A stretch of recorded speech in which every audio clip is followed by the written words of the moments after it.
Games. A Syrian man has blown himself up and injured 12 others with a backpack bomb near a festival in the South German town of Ansbach. Officials say he detonated the device after being refused entry to the music festival.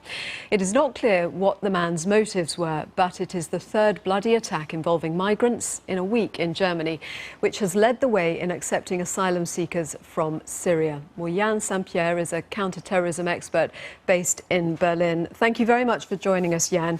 What is your assessment of what we're seeing? 3 attacks in a week by migrants.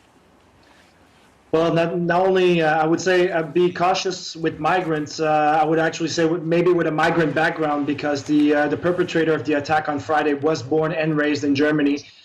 He was really a local kid in the sense of the term. So, but I would even go further back to October of 2015. That's the 8th attack of that type since then, all by lone perpetrators in many ways. And I think this is part of a much larger problem, that there's indeed a very hot mood in terms of politics, in terms of social issues in Germany right now. And I think these attacks right now may just well be a symptom of what, of just how potent or poisonous the political mood is right now. Yeah, and I mean, the question that is being asked is, does Germany have a problem because it accepted more than 1 million refugees last year? What's your answer to that?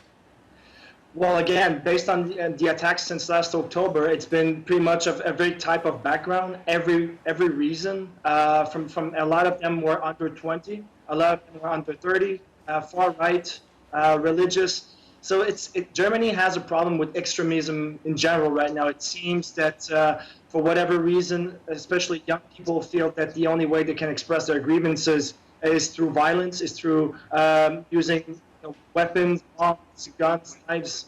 So that is really a social issue. I think it's as much about the police or the army. This is really a situation where focus must now be on early warning signs. And that's a very, that again says a lot about how volatile the entire situation now is. And how good are the security services and everybody else at actually picking up on early warning signs and dealing with the security issues?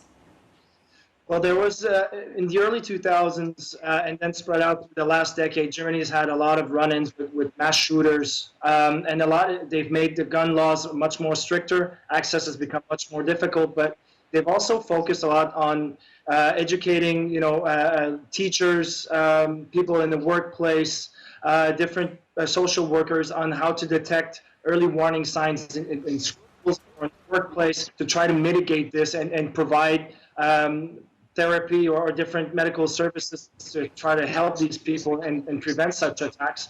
That's not necessarily the domain of the police or the military. From that perspective, Germany's done a very good job so far. I must say that if you see the time of response to these attacks last week, it's been incredibly fast. They've been spot on. They did everything right, by the book. So it's right now it's finding the way to complement each other's resources to deal with this problem. When you look at the attacks that there have been just over the past week, presumably all very difficult to stop, in that they are all soft targets: an attack on a train, an attack at a festival, a pregnant woman killed with a machete. Yes, it's absolutely.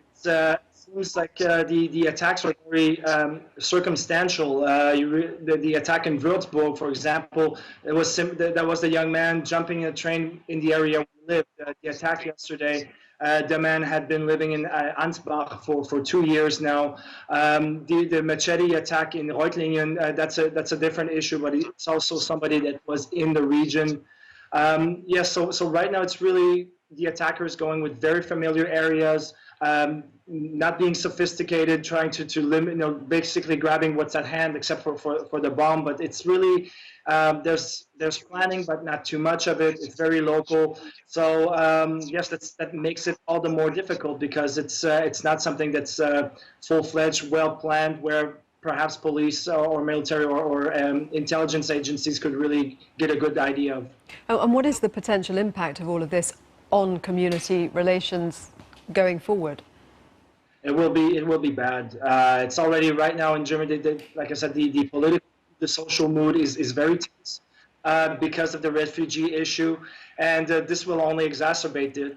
And everybody's going to try to score a bit of political capital on this, whether it be movements or political parties, and it will indeed create tensions, especially in areas that feel they were pressured to take in refugees. For example, Bavaria being one of the states, Baden-Württemberg, the neighboring state as well. In areas where it's more obvious, where pointing out people as potential terrorists or scapegoats, where fingerprinting can be stronger, it is going to be this is going to take a lot of time to solve. Yan St-Pierre, thank you very much for joining us.